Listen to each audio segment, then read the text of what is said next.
Before the committee and for your willingness to serve again the American people, and this time as Secretary of Labor. Mr. Sonderling currently serves as the acting secretary at the Department of Labor, as well as leading sub-agencies within DOL, guiding policymaking, regulation, and enforcement of nation's labor laws. He was confirmed by this committee as Deputy Secretary of Labor last year. Based on his extensive experience in labor and employment policy and as a public servant, it is clear he is qualified. When President Trump nominated Mr. Sonderling as EEOC Commissioner in 2020, the Senate confirmed him with bipartisan support. As Commissioner, he has worked in a nonpartisan manner to address illegal workplace discrimination and enforce laws as Congress intended.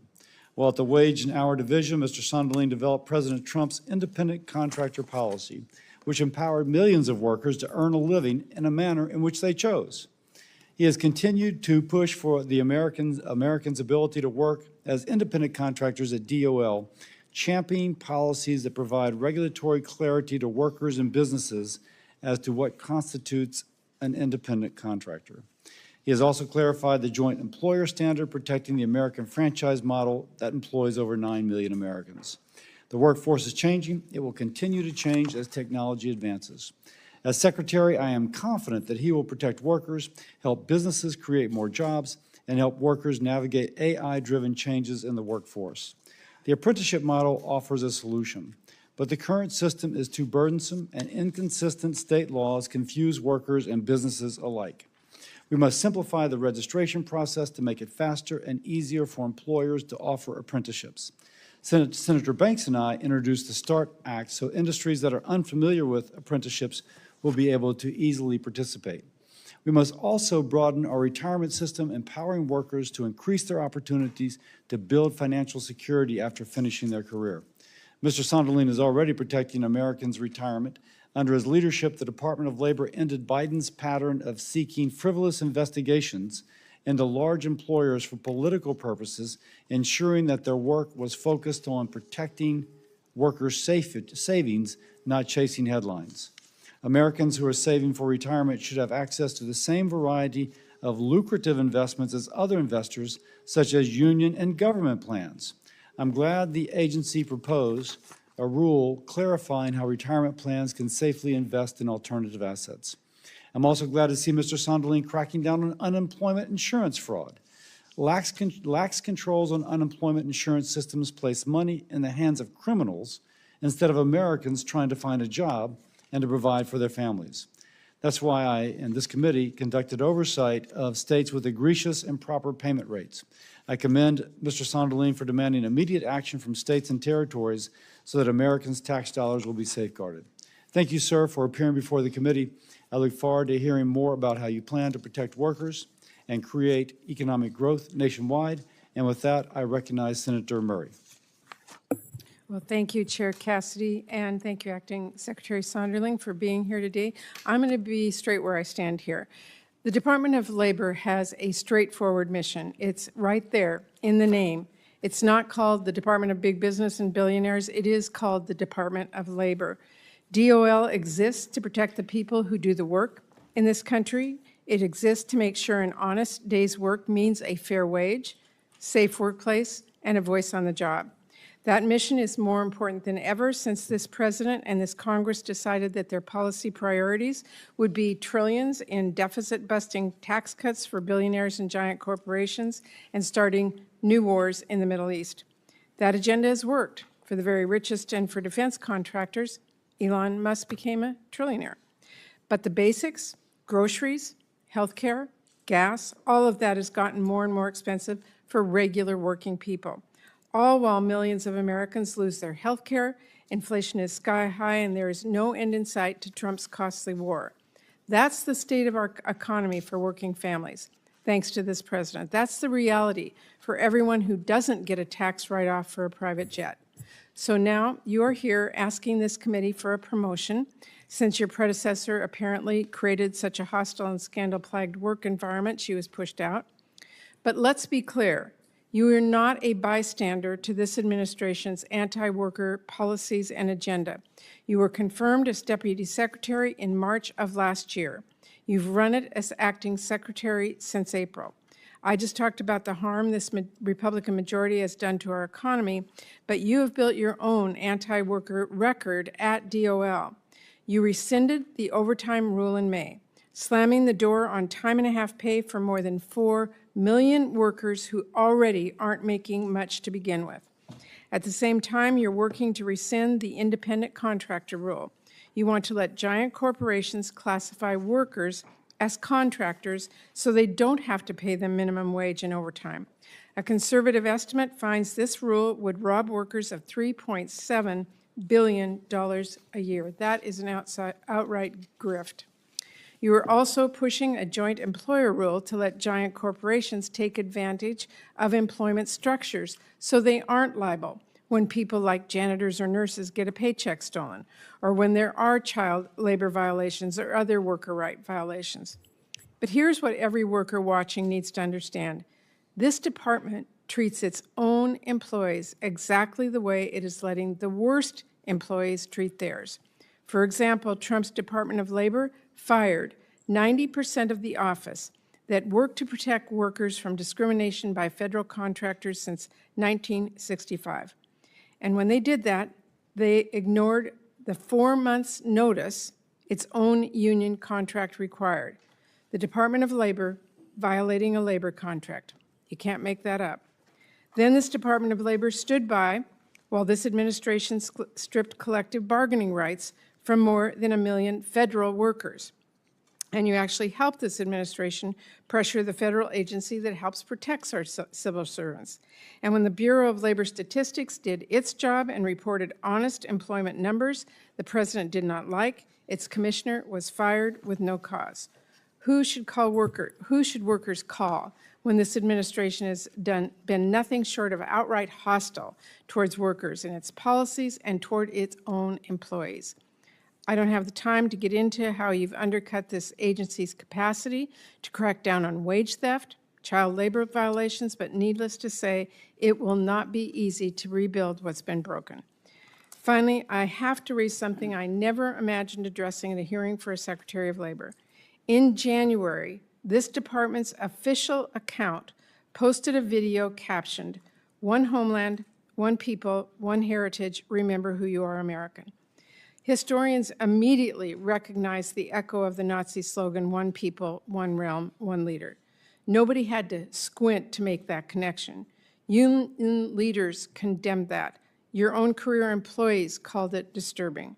And that was not a one-off, it's been a pattern. Under your leadership, this department posts constant propaganda about Americanism. You decry globalism and make misleading comments about native-born workers.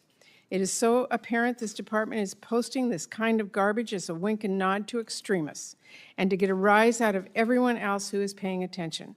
But you need to hear it from somebody. This kind of language and imagery is a disgrace.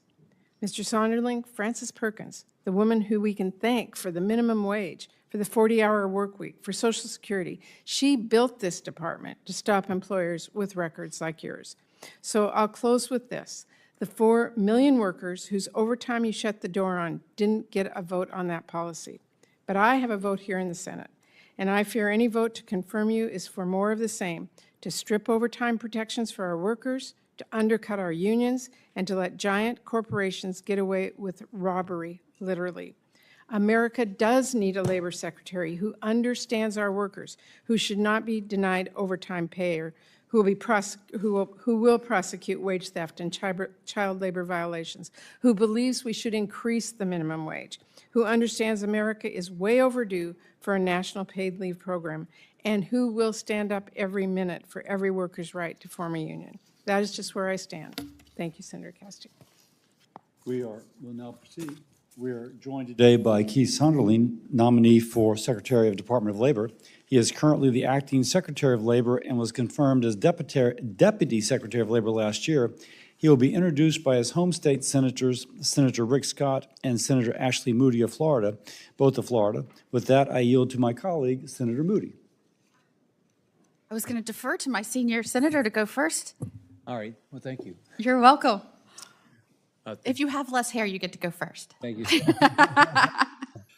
Well, first off, Chairman Cassidy and Ranking Member Murray, thank you, Senator Moody. It's an honor to be here in front of this important committee. So it's an honor to be here to introduce a friend of mine and a fellow Floridian, Keith Sonderling, to this committee. A little over a year ago, this committee voted to advance Keith Sonderling to be the Deputy Secretary of Labor. At that time, I expressed my utmost confidence in Keith to fulfill the role of Deputy Secretary. The results speak for themselves, and he is without a doubt qualified to serve as the next Secretary of Labor. Throughout his career, Keith has proven time and again his deep respect for the rule of law and standing up for the American worker. He is committed to making America the best place to get a job. 14 years ago, I was honored to appoint Keith to serve on the Florida Judicial Nominating Commission when I was governor. Throughout his tenure, he thoroughly vetted a record number of judicial candidates to serve on Florida's most important appellate benches. Following his service to the people of Florida, Keith took opportunities to serve all Americans in the federal government. During President Trump's first term, he served at the Department of Labor, where he oversaw a record number of enforcement actions. Keith's exceptional record and work ethic later led President Trump to nominate him to serve as commissioner at the Equal Employment Opportunity Commission. There, Keith worked to protect every American who came before the commission from arbitrary and illegal discrimination in the workplace. He has served faithfully, earned the respect of his employees, wisely managed its $14 billion budget, and enforced over 180 laws to protect the American worker. During this transitional period, where he served as acting secretary, he embraced the role confidently, providing stability and steady leadership. He has gone above and beyond to reach out to Americans and provide them with guidance and resources to navigate our country's labor laws. As long as I've known him, Keith has served the hardworking people of Florida and this country with distinction, and there is no one I know more qualified to be the next Secretary of Labor. I urge all the members of this committee to favorably report him to the full Senate so that we can swiftly confirm him. Thank you, Mr. Chairman, Ranking Member, and good luck, Keith. Senator Moody. Thank you. Thank you for being here, Senator Scott, and thank you, Mr. Chairman.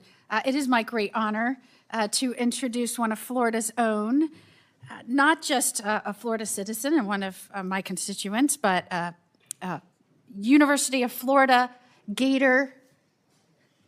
Coach gets upset when I do that, but we're going to do it anyway.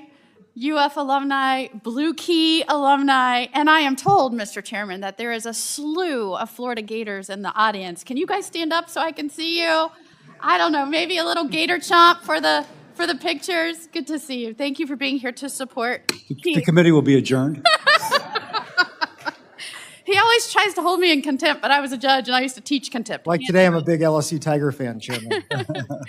I have known Keith for some time and can confidently say he is more than qualified to be our nation's Secretary of Labor.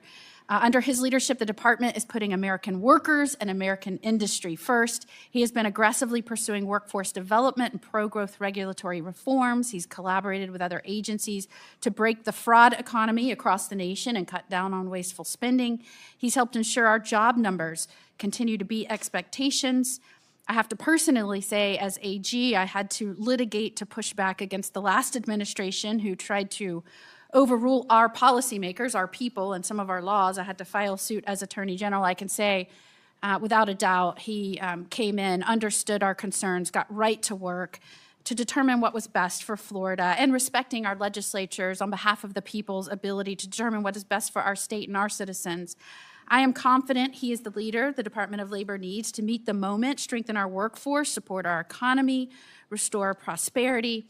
I want to thank his wife, Farah, his parents, Barbara and Howard, for being here today. I can honestly say I have watched him in his prior roles. He is the type of individual that doesn't seek fanfare or self-promotion. He just puts his head down and does the work, good work.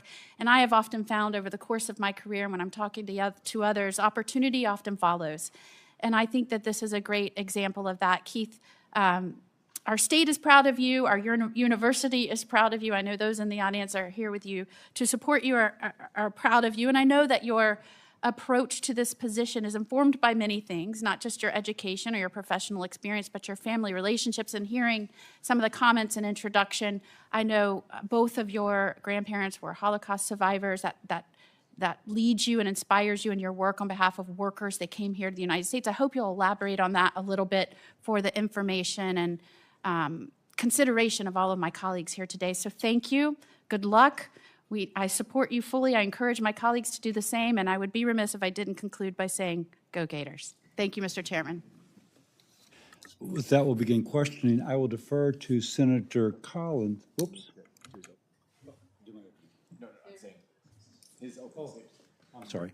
I just texted my staff for a cup of real coffee. Now you understand why. So, Mr. Sonderling, your opening statement. I'm sorry. Well, thank you to Senator Scott and Senator Moody for that very kind introduction. Chairman Cassidy, Senator Murray, and members of the committee, it's an honor to once again appear before you for the third time, this time as President Trump's nominee for Secretary of Labor. Every member of this committee can agree on one thing. American workers are the best in the world, and they deserve a labor department that is effective, accountable, and responsive to their needs. Serving the American people at the Department of Labor has been the greatest honor of my life. It would not have been possible without President Trump's vision and leadership. I am grateful for the trust he has placed in me and for the opportunity to serve American workers, retirees, unions, and job creators. Above all, I want to thank my family, my wife, Farah, our two boys, Spencer and Barron, and my parents, Howard and Barbara. Before public service, I practiced labor and employment law in Florida. I saw firsthand how the department's policies impact workers and businesses. I then joined President Trump's administration in 2017 as a senior policy advisor at the Department of Labor. There, I learned the mission from the ground up, benefiting every day from the knowledge, experience, and dedication of my colleagues. Over time, I was entrusted with increasing responsibility, eventually leading one of the department's largest enforcement agencies. President Trump later nominated me as a commissioner of the Equal Employment Opportunity Commission, where I served until 2024. I also taught the laws the department enforces as an adjunct professor at the George Washington University Law School. I then led President Trump's labor transition team before returning to the department on Inauguration Day. Few people have had the opportunity to experience the department from so many different perspectives, from the outside in private practice, as a policy advisor, as an agency head, as an adjunct professor, as deputy secretary, as acting secretary, and now as the nominee for labor secretary. These experiences have prepared me to lead this department with a deep understanding of its mission, its people, and most importantly, the Americans we serve. The story of the American worker is the story of America itself. As we celebrate 250 years of American independence, we honor the men and women who built our nation. And thanks to President Trump's leadership, the American worker is once again the center of the nation's economic agenda. Since President Trump took office, more than 900,000 private sector jobs have been created. Wages are rising, 401ks have reached record highs, and more Americans are working today than at any time in our nation's history. President Trump promised to reindustrialize America and transform our economy. Now, trillions of dollars in new investments are revitalizing manufacturing, rebuilding our infrastructure, expanding domestic energy production, increasing our shipbuilding capacity, and positioning the United States to lead in biotechnology, AI, and quantum computing. The Working Families tax cuts are delivering for American workers. No tax on tips and no tax on overtimes are putting thousands of dollars back into the pockets of the hard-working Americans who keep this country running. As promised, President Trump's pro-growth agenda is creating unprecedented opportunities for American workers through manufacturing expansion and business investment. My responsibility is to ensure the American workforce has the skills to seize the opportunities while protecting their safety, while protecting their wages, and while protecting their retirement benefits. Under President Trump's leadership, we are restoring compliance assistance, pursuing rulemaking that replaces uncertainty with clarity, expanding retirement investment opportunities, promoting competition in prescription drug pricing, and helping more Americans start families. And as a member of the White House Task Force to Eliminate Fraud, I've worked directly with Vice President Vance to eliminate waste, fraud, and abuse, ensuring that taxpayer dollars serve Americans and not fraudsters. President Trump has always understood the American people are the foundation of our nation's strength and prosperity. And thanks to President Trump, the world once again knows that the American worker is our greatest competitive advantage. I am grateful for the trust the President has placed in me and for the opportunity to help fulfill his promise to all Americans.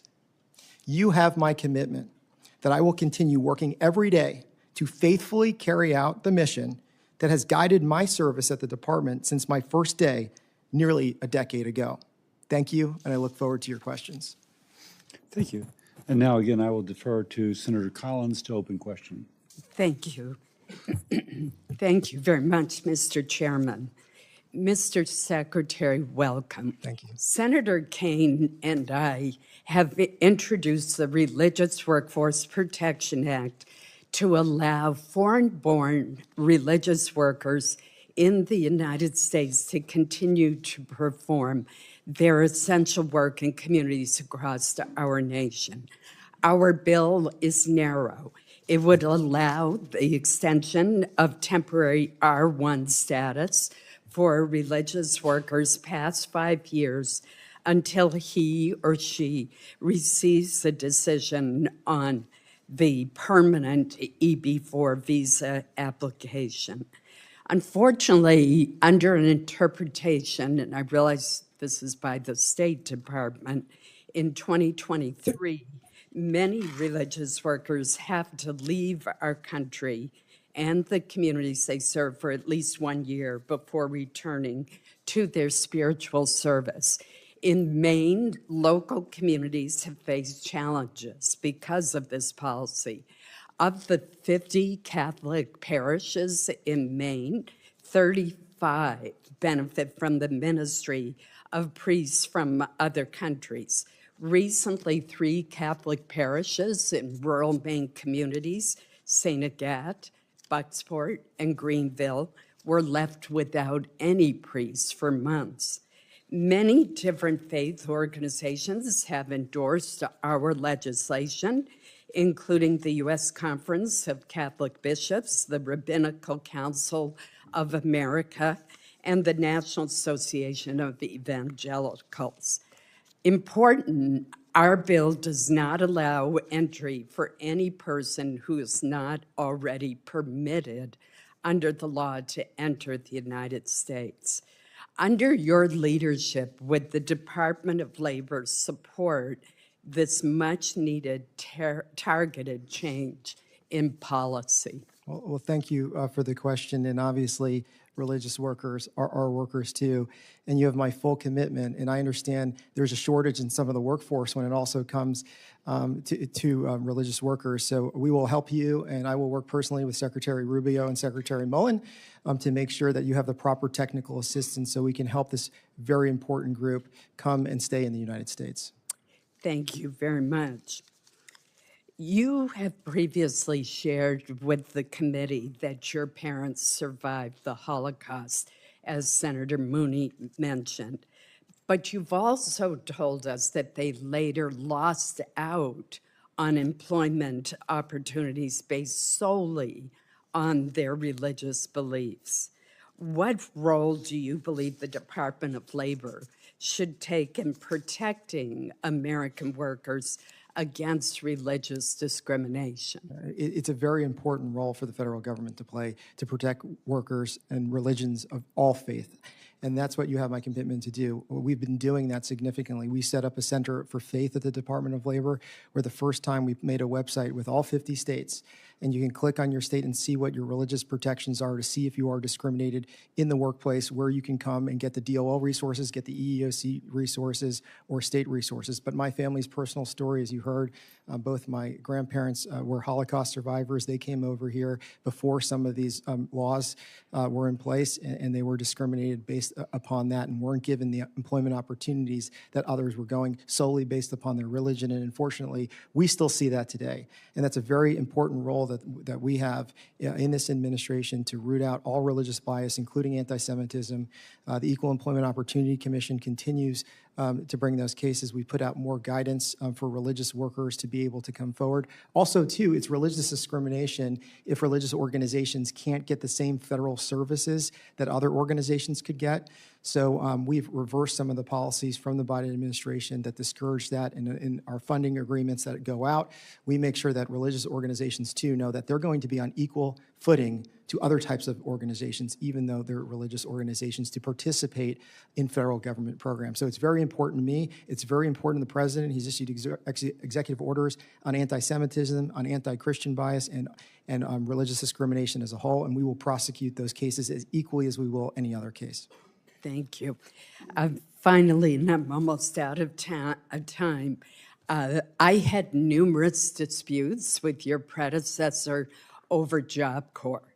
Job Corps has been an enormously successful program that has truly changed the lives of students from disadvantaged backgrounds, giving them the skills, the sense of belonging, the confidence that they need to be successful. And as you know, under your predecessor, the 2 Job Corps centers in Maine were forced to pause their enrollment. They now have restarted up, and they truly have been so successful. But I want to just, I'll submit my question for the record, but I just want you to be aware of a bill that Senator Jack Reed and I introduced that would provide greater alignment between the jobs that are available in the defense industry and the skills that Job Corps is teaching. It ensures automatic employment for Job Corps graduates who can choose to go into the workforce, the military, or continue with higher education. And I'll briefly, submit it. we talked about this at the budget hearing. I think you and I are going to go to a Job Corps Center in Maine in August together. So I look forward to continue to working with you and looking at that legislation. Thank you, Mr. Chairman. A veteran senator who starts her final statement with 7 seconds left and then goes a minute Sorry, more. I apologize. I really do. Senator Murray. Thank you. Acting Secretary Sonderling, right now you are working with Secretary McMahon to take over the Department of Education programs to help Trump abolish that department. It makes zero sense that DOL, an agency whose expertise is in supporting wage earners and job seekers, that it's being tasked now with taking over complex education programs from the Department of Education to help kindergartners and elementary school students. Do you know how many programs at the Department of Labor are focused on elementary school students? I can tell you that it makes a lot of sense for us to work with the Department of Education. You know, the education system I asked you a needs to specific be question. able I have to- very little time. So do you know how many programs? We have our IAA agreements under the Economy Act that allows us to I'm provide asking if you services know to the how many are Department of focused at, Education. well, I'll tell you, the answer is none of them. And that is concerning because while some offices within your department are taking on a set of responsibilities they have no experience dealing with, they're also struggling to manage their own grant programs. As recently as this last January, a report from the DOL Inspector General noted the Employment and Training Administration is, quote, challenged in effectively managing its grant portfolio. So Acting Secretary Sonderling, do you believe it's smart management decision to add more grant responsibilities to an agency that is consistently unable to handle those tasks? I think it makes a lot of sense. Our systems at the Department of Labor are more sophisticated based on prior reports and implementing those recommendations than the Department of Education system. They were on a legacy G5 system. We use Grant Solutions, which is the same system that WIOA title funds are distributed both from the labor side and from the education side to the same states. And from an efficiency standpoint, from the states who take this money, they're used to having to go to education and labor. The IAA is not dealing with policy. It's dealing with providing the Department of Education a service.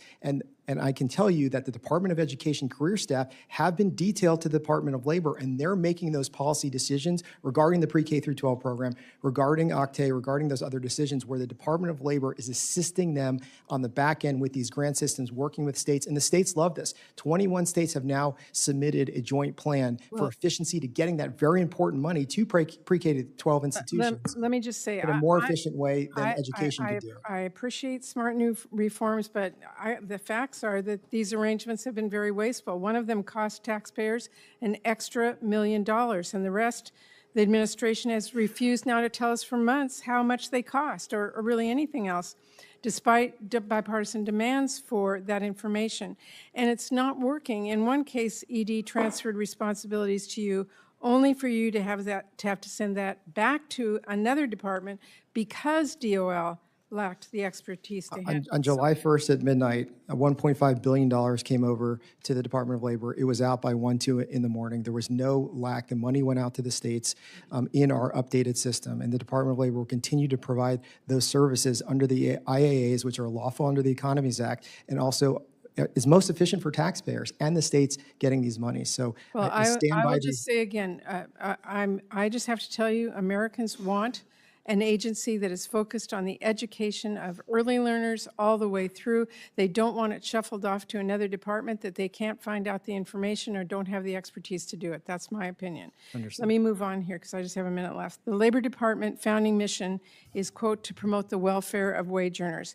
You've run this department for 3 months, and in that time, you formalized taking overtime away from 4 million people, moved to cut care workers' minimum wage, teed up longer hours for 14-year-olds, and defended a budget that leaves workers in the dust. So let me give you a very specific question.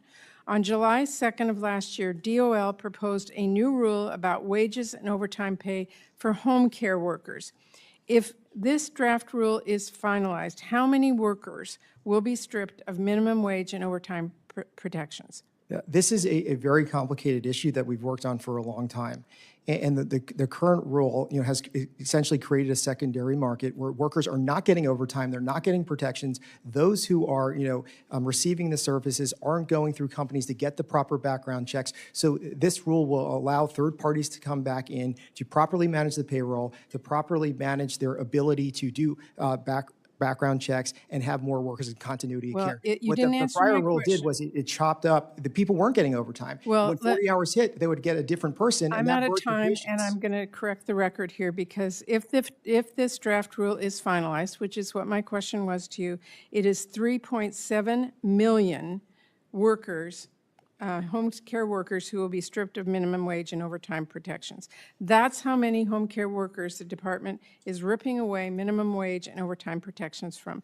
And, Mr. Chairman, to me, that is anti-worker. Thank you. Thank you, Senator. I will defer to Senator Marshall. Well, thank you, Chairman. I want to start, of course, welcoming Secretary Sonderling. Thank you for being here as well. I want to start by just chatting about what I consider one of the greatest pro-worker agendas that we've ever seen accomplished over the last 2 years. The Working Family Tax Cuts bill with Republicans-only votes, no taxes on tip, no taxes on overtime, absolutely pro-worker. We've seen great private sector job growth, 600,000 private sector job growth. Because of the president's trade and tariff policies, we're bringing jobs back home, and manufacturing is great again. And one of the big pro-worker agenda I've seen is an emphasis on apprenticeships and workforce Pell Grant.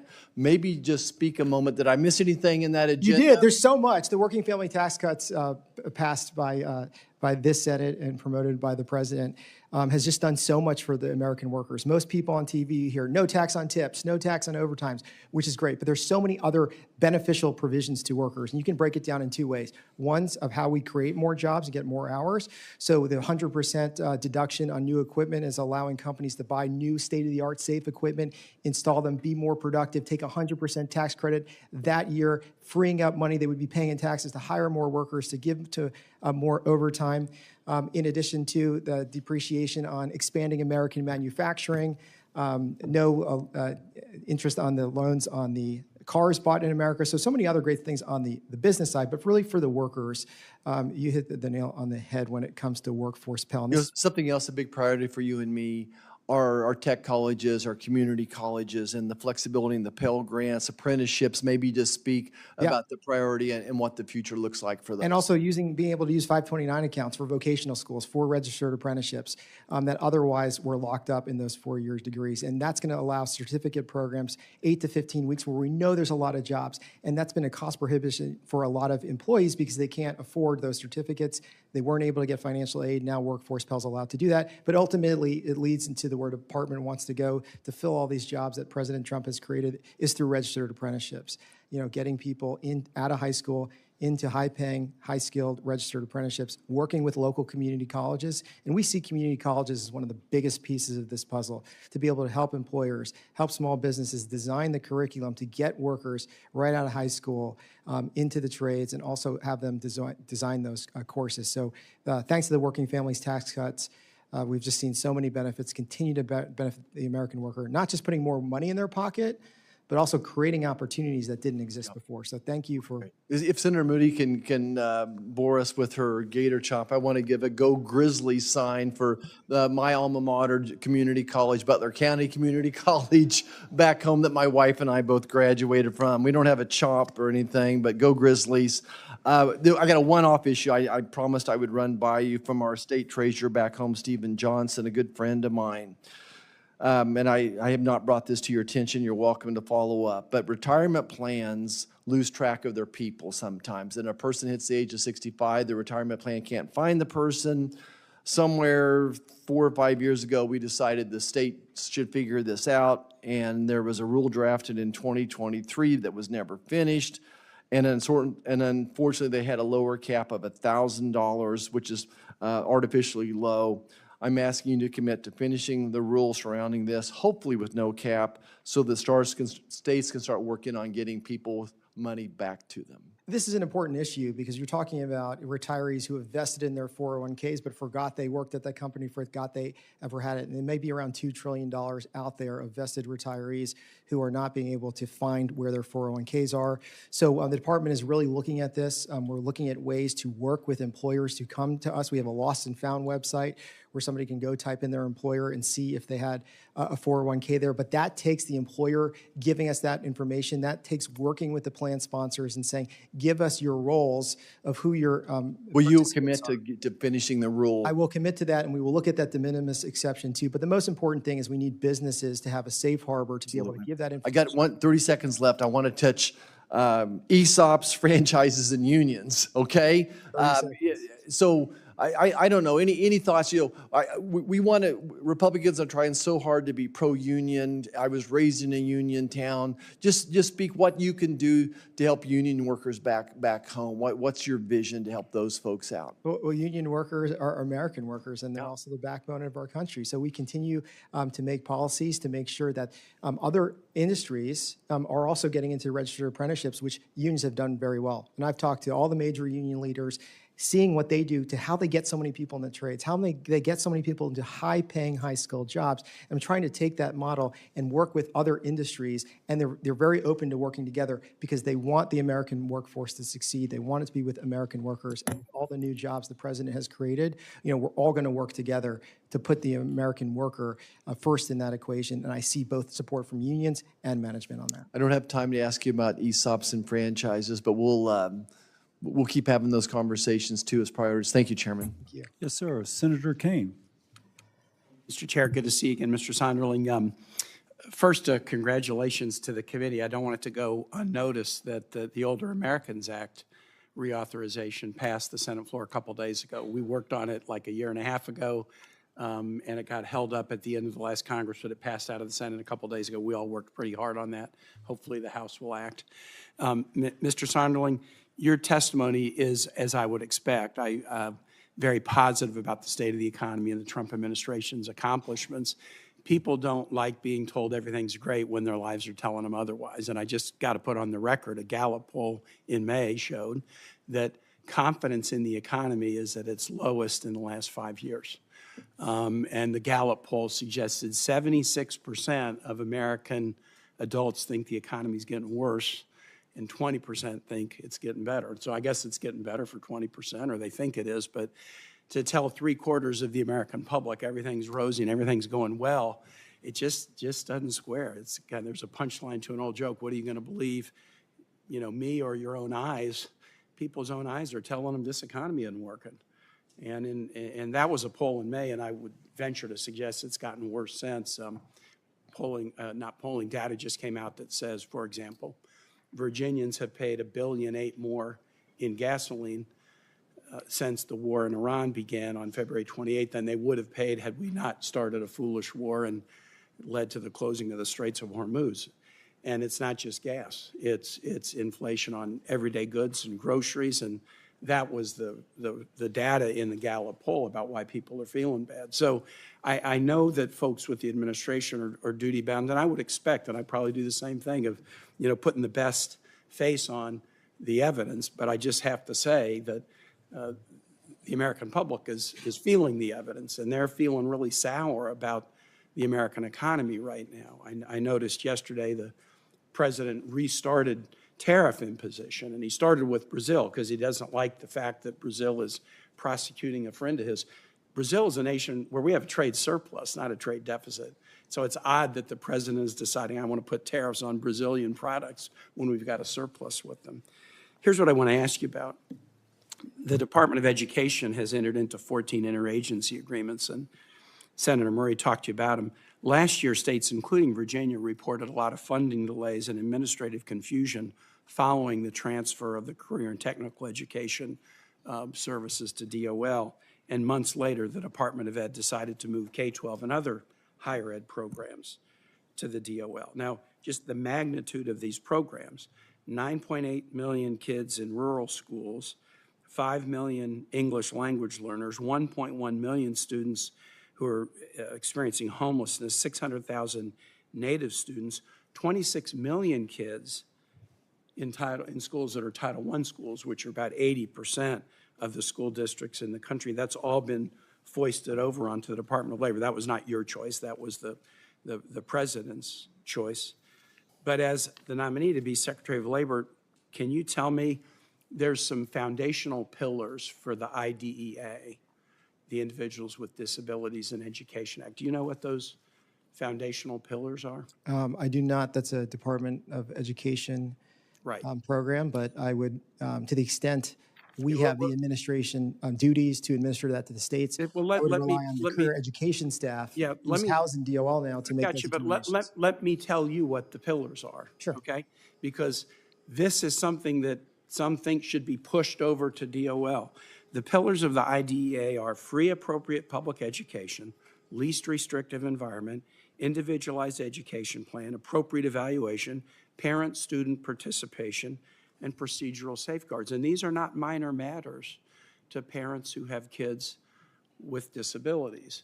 I have a letter, Mr. Chair, that I'd like to introduce into the record, and it's a letter signed by individuals who served in 9 Republican and Democratic presidential administrations, including President Trump's first term, who were responsible for overseeing the implementation of the IDEA, saying that they do not think it should be moved out of the Department of Education. If I could submit it for the Without objection. Do you know the name of the program that funds after-school and summer school programs? That is a Department of Education program. I do not know the specific name, but the name of career that staff program detailed is- from the Department of Education, I would rely on. Yeah, to the name of the administer. program is the 21st Century Community Learning Centers. How about expertise in the Higher Education Act? In your previous roles, have you had to focus on the Higher Education Act? We believe that higher education and workforce development are linked. We've had some discussions about OCTAE, and also there's a lot of studies done that these programs should potentially be at the Department of Labor because ultimately you go to school to get a in job. your experience in the past, have you done work in the Higher Education Act? I have not, but I would rely on those who have. And that's not a fault of yours. You've done certain things and you haven't done other things. But to take these major programs that affect millions of people and push them over to the DOL, I'll just say, Mr. Chair, I'll just make one long sentence. There's a right way to do reform. Come to the committee and say, hey, look, this is in statute, but there's a better way to do it. So let's work on a better way to do it. The wrong way to do it is to treat the DOE like it's a furniture store and having a discount going out of business sale and hand off pieces willy-nilly to agencies that don't have the expertise to deal with them. And that's my concern about what's happening right now. Thank you. I yield back. I will defer to Senator Hawley. Thank you very much, Mr. Chairman. Mr. Sonderling, good to see you. Welcome. I enjoyed our conversation a few days ago. It's great to see you here. Let me start with something you and I talked about then and that we talked about last time you were before this committee, which is artificial intelligence and the effect that that's going to have on the job market. The St. Louis Federal Reserve recently issued a report in which they said we may be witnessing the early stages of AI-driven job displacement. The IMF, International Monetary Fund, estimates that 40% of jobs, at least worldwide, are exposed to AI, so could suffer from AI job displacement. My question to you is this: what do we need to be doing as a government, and more specifically, what does DOL need to be doing now to be getting our workers in the country ready for the impacts of AI, and maybe more importantly, helping them keep their jobs, use whatever artificial intelligence is going to be integrated into the workplace to improve their productivity and their wages? I mean, should we be able to agree that the goal here ought to be not to lose jobs? We don't want that. We want to see wages go up. We want to see more opportunities for workers. How are we going to get there? We want to see more jobs in this, and there is the potential to do that. And this is where really this administration is taking this very seriously, both from a national competitive perspective, but also from a workforce development side. You know, we're working very closely with the National Science Foundation and the Department of Education to develop that AI curriculum that China has, and they're teaching them in the 2nd grade, and we're not doing that. But how do we get that curriculum? How do we actually teach? If you teach somebody on AI right now, in 2 months, it may be outdated. So that's really where the partnership of where we're trying to take to get that education, to get that curriculum into the education system. We need to be talking to the employers and the tech companies who are employers who are buying this, and the tech companies who are designing this. And that's where the issue has been, not getting that information from them, not having those partnerships and not sharing them. And that's what I'm trying to solve. We're launching the AI Action Work Hub, which is allowing us now to enter into MOUs with both tech developers and companies who are deploying this to, number one, see what the real impacts are, see how these programs are being designed, to backtrack that, number one, into the education system, but more importantly, to make sure that American workers and students have those baseline skills they need. Because right now, you have kids in high school, you have kids in middle school who think they're not going to have a job, and you have employees who think they're going to lose their job. So the fear on both parts is not helping anybody. And to be able to get rid of that fear, we need to have education. To be able to get that education, we need the information from these companies designing it. So we've been able to enter into MOUs, and we want the Bureau of Labor Statistics to take this over, get them that information so they can actually see if it's job loss, job augmentation, to be there to help them on both sides. You anticipate what I want to ask you about next, which is, isn't it important? It seems to me it's important that we get all the data we can about AI job impacts in terms of jobs it's creating, jobs it is costing, how it is being integrated into the workforce. Senator Warner and I have a bill that would do this, co-sponsored by various members of this committee. But what would be even better is if DOL would do this on its own accord. You and I talked about steps you're already taking. Correct. Maybe tell us that for the record. What are you doing in terms of collecting this information that I think is vital for us to know what is really happening with AI in the workforce? We're trying to control the narrative from the doom and gloom that's out there, which is largely consultant-driven. It's largely tech company-driven, saying we have these products that's going to eliminate 10,000 workers. How does that make the American worker feel? And we don't even know if businesses are actually implementing this, or these tools can actually do what they say they're trying to do. So that's where we're really trying to get that information. And what we believe is we're going to see is that AI impacted jobs can potentially make you more productive. It can make your workplaces safer, but we can't get that information yet. So we have MOUs. We're part of our AI action plan, and we're getting that data from Fortune 500 companies. We're getting it from tech companies. We're getting it from unions, and we're going to take that data and for the first time have BLS look at it and say, well, here's where the impact actually is. And more importantly, here's what you need to do, DOL, to get money to the state workforce agencies, to get money through the Department of Education to train those workers. That's never happened before. The second part, we just issued an RFI last week through BLS to have the time study that BLS does include AI. So now they're going to ask people, how much AI do you use at home? How much AI do you use at work? So in the meantime, before we get it from the employers and tech companies, we're going to get it from the American workers who are being impacted instantly, and we'll be able to see what they're doing. Good. That's good. We need that data. We need it in order to make informed choices, and I think we've got a lot of hard choices to make with regard to AI. I want to show you a picture now related to Amazon. Here's our friends at Amazon. This is what appears to be an Amazon employee. She's wearing the Amazon logo. She's carrying an Amazon box. She's wearing an Amazon hat. She's driving an Amazon truck. She's totally at under Amazon's control, and yet Amazon wants the American people to believe, and more importantly, the government to believe, that they don't have any control over all of this, that Amazon is just a simple franchisor, just like McDonald's, and that these are all, she's independent, the truck driver is independent. This is the most ludicrous farce. Amazon controls all of this, And they're trying to game the system so that they get treated like a local franchisor in Springfield, Missouri, where I'm from, who owns a local McDonald's, has his whole life savings tied up in it. Amazon controls all of this. Here's my point. I know you're working on revising the joint employer rule. It is absolutely vital that the joint employer rule not excuse Amazon's ridiculous efforts to game the system and prevent people like this from being treated well, getting a good paycheck, and getting health care. And that's exactly what they're trying to do. They are one of the richest companies in the history of the world, and they want to be treated like they're a small business. They're not a small business. They're a monopolist. And I urge you to write that rule in such a way that Amazon is treated as they should be treated and that local small businesses are protected. Thank you, Senator. Thank you, Mr. Chairman. Well, thank you, Mr. Chair, for this hearing. Welcome, Mr. Sonderling. I'd like to associate myself with the last comment Senator Hawley made about joint employment rule. It's really important to get this right, and I appreciate his comments. I also just wanted, before asking you a couple of questions, to just note that Joint Economic Committee has found that since President Trump took office, we've lost nearly 100,000 manufacturing jobs. So the manufacturing sector is not doing A-OK, it's losing jobs. What I hear in New Hampshire, it's all about tariffs. Americans have paid $56 billion more for gasoline, works out to about $477 per household since this war of choice started. My constituents are desperately worried about high costs, in every part of life that they absolutely have to be able to pay for, from healthcare to rent to childcare to gas. So just wanted to give you that perspective on the economy from data and from what we're hearing from our constituents. Other thing I want to just follow up on briefly is Senator Kane's questions about the IDEA. As you probably know, as my colleagues know, I have an adult son with disabilities. The IDEA meant that he was able to go to school with his peers in our public school system, where he was treated as an individual and people learned how to actually communicate with him and educate with him.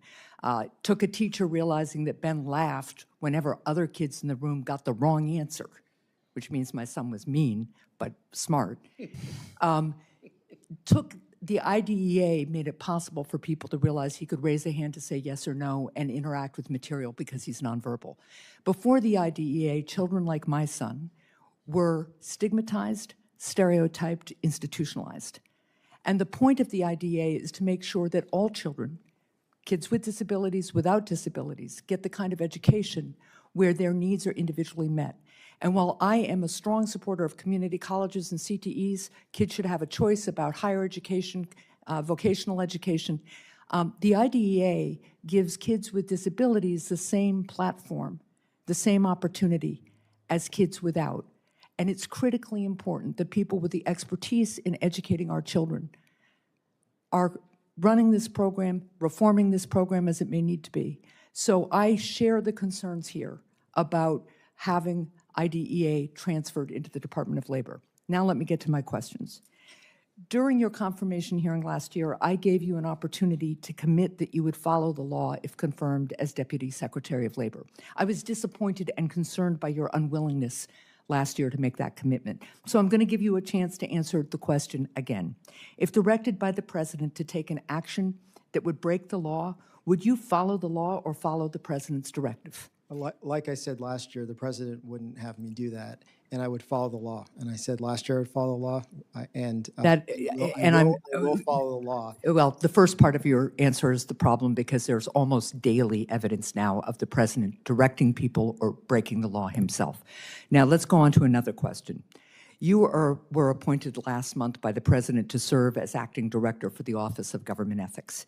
Its mission is to, quote, to prevent financial conflicts of interest and other violations of the ethics rules, close quote, throughout the executive branch.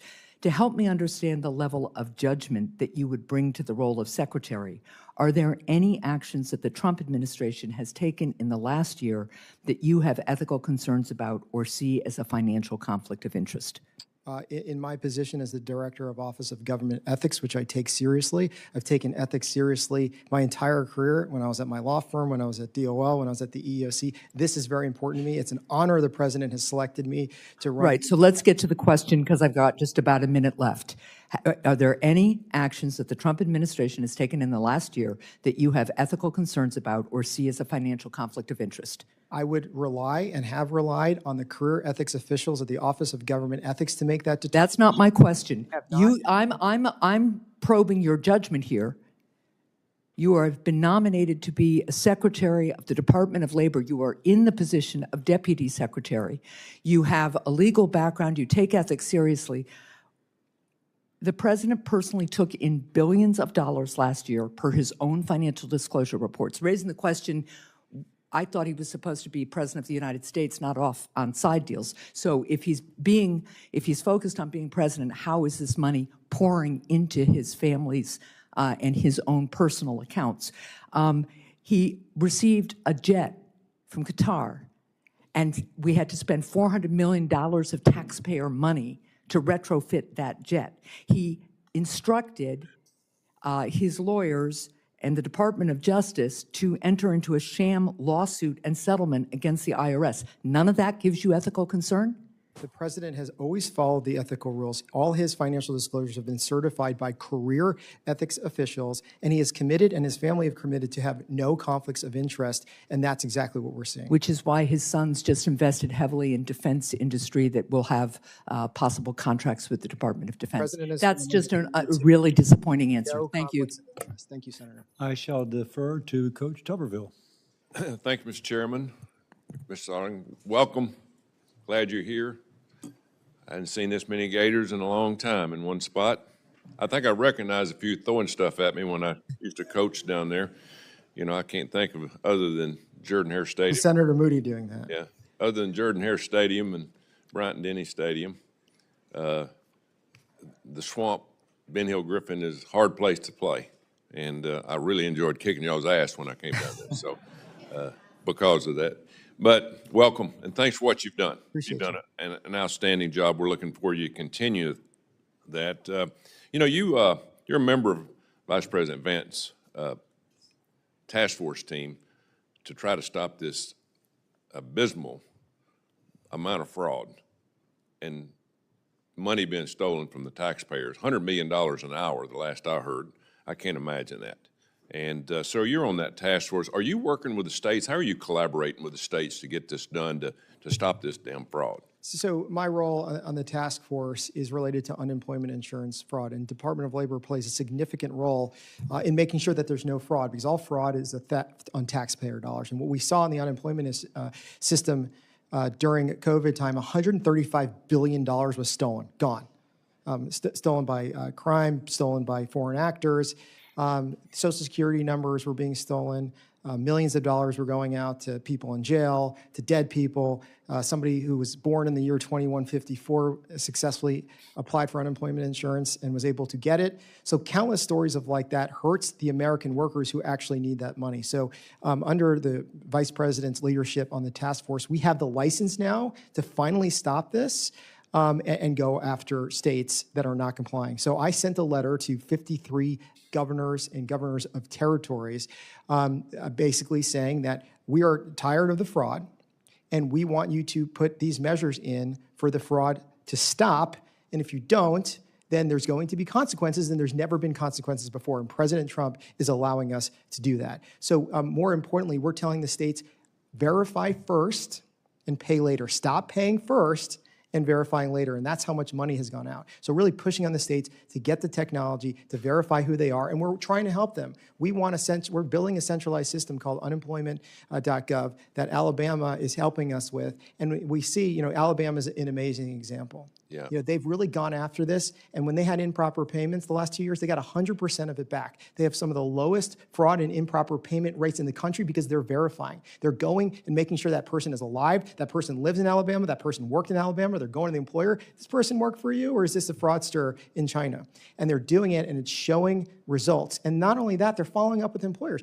Is this person even eligible for it? And that's not what's happening, you know, specifically in Democrat states like New York that is still paying $2 million out every single day. So our Inspector General, Anthony D'Esposito, we have a partnership together. So I'm doing the front end side where we're going to make sure states like Alabama has done, put in those controls, and then we're going to go after those criminals. We're going to go after the frauds with criminal prosecutions through our IG. So this is one of the most important things we could do at the Department of Labor is stop the theft of taxpayer dollars. Yeah, I think AI is going to be the key. I think it's going to be the savior for fraud. Especially with there's ID no way verification. there's no way humans can mentally keep up with $5 trillion a year. We can't do it. I don't care how smart you are. And so we have to have machines to do that, and we got to stop it. I mean, we're $40 trillion in debt. It's ridiculous. And we're talking about AI earlier with Senator Hawley. I'll be hopefully governor next year of Alabama. We're going to start in the elementary school, start teaching our kids AI. We can talk about AI all we want. If we don't teach it, it's not going to work. So we have to learn it at a young age, and we're already preparing for that for young kids in elementary school all the way up through high school. And they have to learn to use it the right way, ethically, and that's the future. You know, our education system's abysmal right now. It's going to heck in a handbasket. I worked it for 35 years. I know our federal government's being broken because of all this fraud, but we have to be able to educate our kids in this AI. Education needs to lead to jobs. Yeah, a couple of other things here I just want to say. You know, we have this 401 plan that we're trying to get through for retirement funds through private equity with cryptocurrency. It's called, my bill's called the Freedom Financial Act.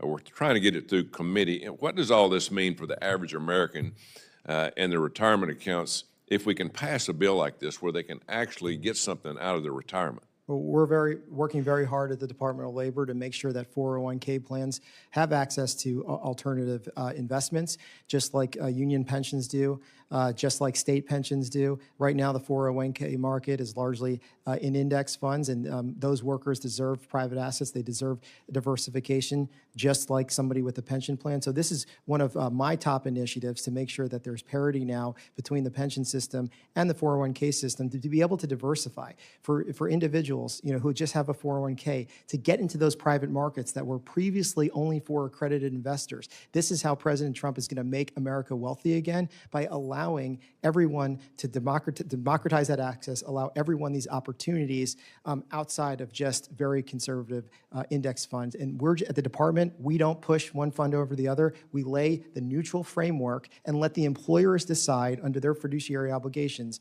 which is the best for their employees. You don't have to answer this question, but I just want to throw it out there. Our H-1B program sucks, okay? Microsoft is firing people and hiring foreign labor, and that's wrong. And we have to hire American workers, and I hope you're on top of that. Thank you, Mr. Thank you, President. Senator. Coach, one more important question. What was your lifetime record versus the Gators? Well, 2001 was very hard for us. Yeah. Now that y'all renamed it Spurrier Field, I'd love to come back down there and kick his butt one more time. So I take it was good. Senator Hickenlooper. Thank you, Mr. Chair.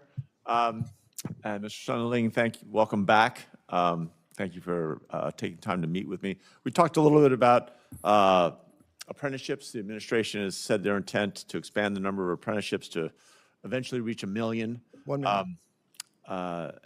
Many apprentices were pulled off their jobs when the administration canceled various infrastructure projects, clean energy projects. I think we do need novel solutions to get more apprenticeships in place.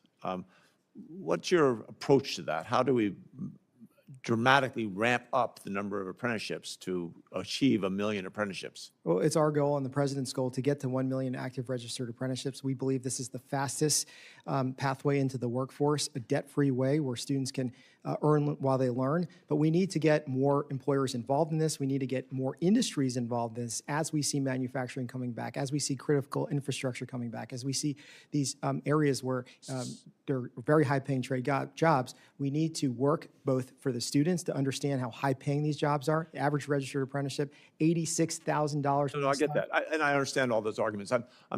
I guess the question I'm asking, and I agree, we've got to persuade parents. We've done this in Colorado with CareerWise and demonstrated it's not that hard. Parents do see that their kids don't necessarily have to go to college and get a lot of debt. They can go and be an apprentice in not only trades, but in banks, insurance companies, all these different other choices. How long do you think it's going to take to get to 1 million apprentices? We're halfway there. We're almost at 500,000 registered apprenticeships. We've started over 4,000 new programs in this administration. So as we discussed, a lot of this is getting to the parents early in elementary schools, in middle school, saying this is just as an equal path as college, and you need to start, looking at this as a viable option that you're going to make more without the debt. 300,000 more in your career if you're an apprentice than not being in an apprenticeship position. Right. So the numbers there, the stats are there. We just You don't have to persuade me. I'm in. All right. I'm that's all my for job here. I'm apprenticeships. supposed to I just persuade you to like me.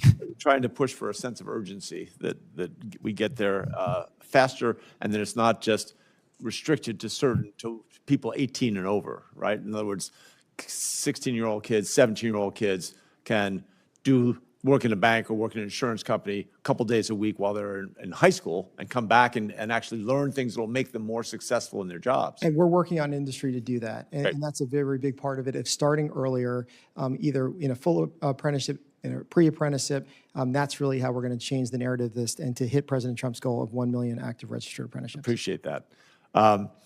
There's been, Senator Hawley, I watched on TV as he'd done a couple of questions on AI, obviously rapidly making its way into all aspects of the workplace. And I think we agree that we need to find ways to support workers as we go into this. We introduced the AI Workforce Prepare Act with Senator Banks and Senator Hassan and Senator Husted on this. And would direct the Department of Labor to assess AI's impact on the workforce. You've also done work, as you've discussed before, on AI employment during your tenure at the EEOC, the Equal Employment Opportunity Commission. At one point, you stated that less enforcement we have on the federal level, the better. That's not universally true, though? Less enforcement on the federal level. The better? I said that? That's what you're saying. When you make a statement like that, sometimes it gets taken out of context. I'm giving you a chance to. Oh, yeah. No, I believe the federal government plays a very key role in this. And the most important thing we can do is talk to all stakeholders when it comes to AI. And it's a much different world than we're normally dealing with. You have everything from the VCs who support it. They don't want to give money to a startup that's going to discriminate. A startup doesn't want to create a product that's going to discriminate or harm workers. A company's not going to want to buy a product that does that.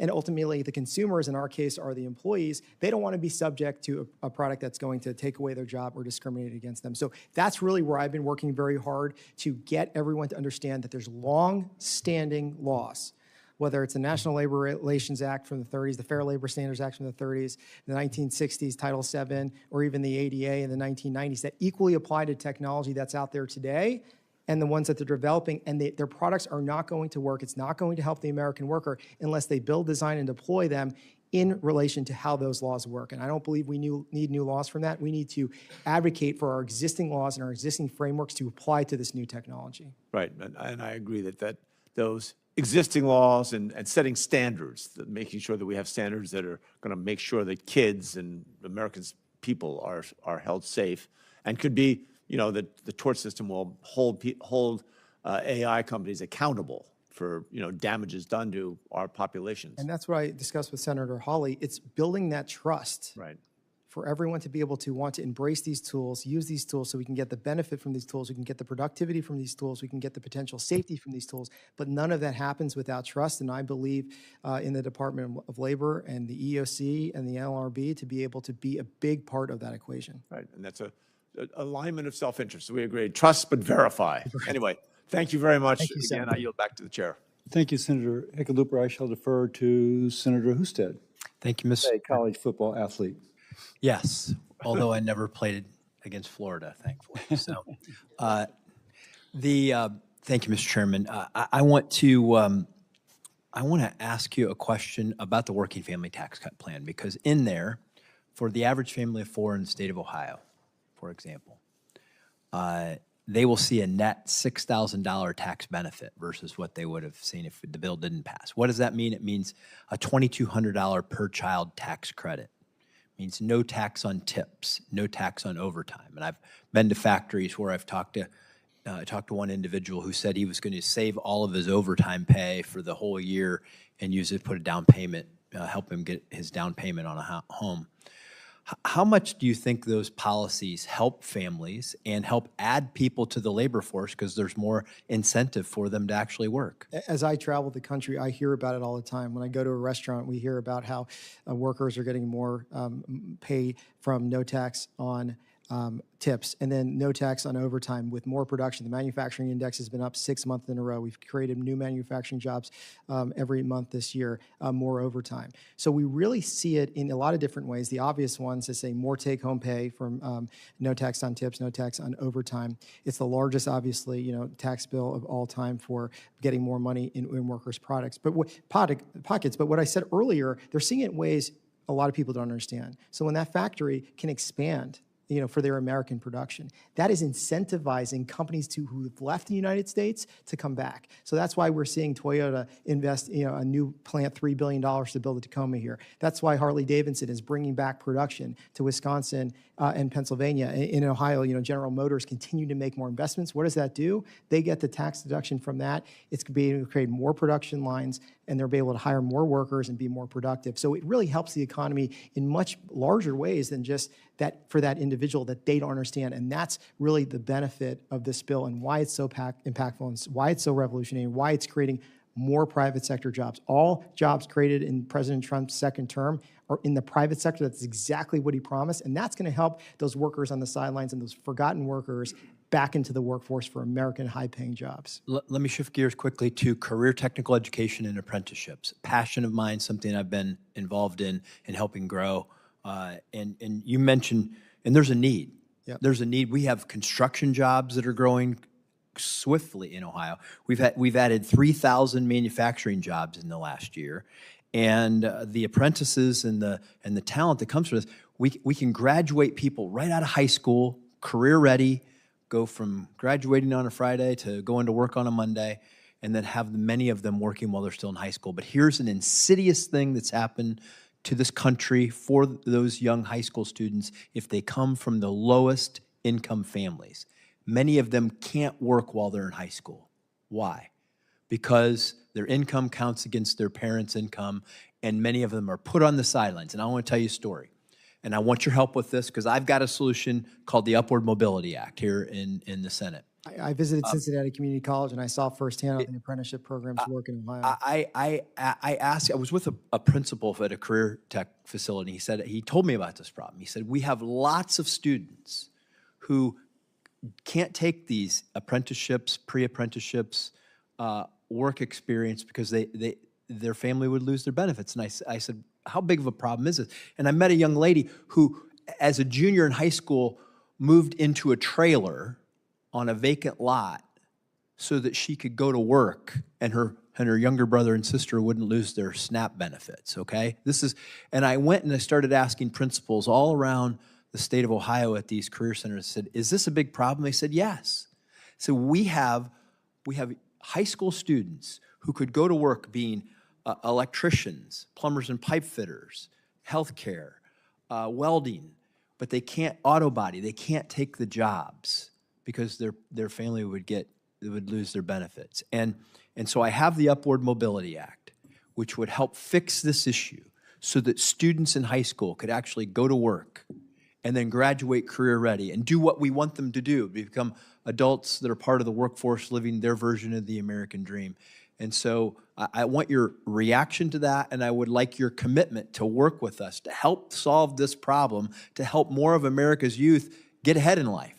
You have my commitment to work with you on that, but I do think there is a parallel to the working family tax cuts. The ABLE accounts, which the working family tax cuts increased the limit for disabled workers to put savings away in, is now allowing people to continue with those benefits that they need for their disability and continue to work, save for themselves, and be able to participate in society. So I think the working family tax cuts has a great example that you've already passed on parallel to the ABLE accounts, but you have my full commitment to helping you with any technical assistance that you need on this. Thank you. And Mr. Chairman, this is a tragedy that we have created a poverty trap in this country for our lowest income families and their children. And I hope that this Congress will fix it. Thank you. Senator. Thank you. Senator Baldwin. Thank you, Mr. Chairman.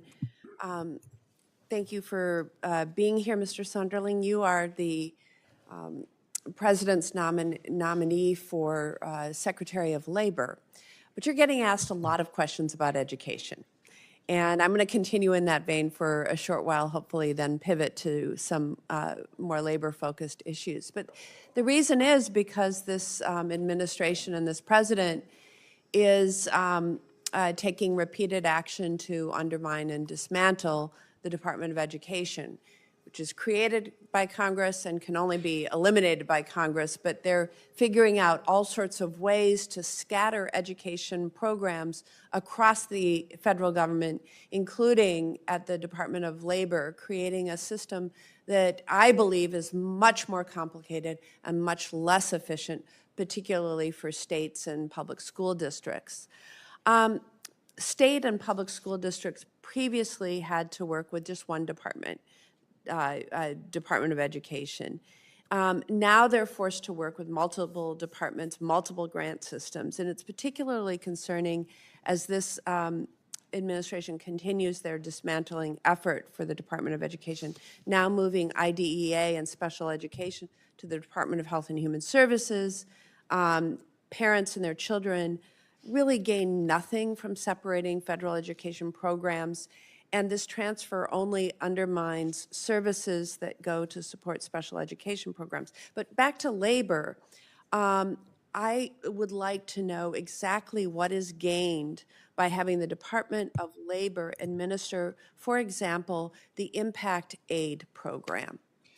We can help with efficiency. We can help states and nonprofits get the money that they're entitled to. So The Department on of Impact Education Aid, systems were outdated. are you using the Impact and Grant Systems, Impact Aid Grant Systems, IAGS system that was developed for that purpose in education? Or are you transferring it into the Department of Labor grants database that you were just telling me in my office that is so incredibly efficient? The career professionals at the Department of Education are working with the career professionals at the Department of Labor, both who have expertise in this area, to be able to administer all the grants that Congress has given us.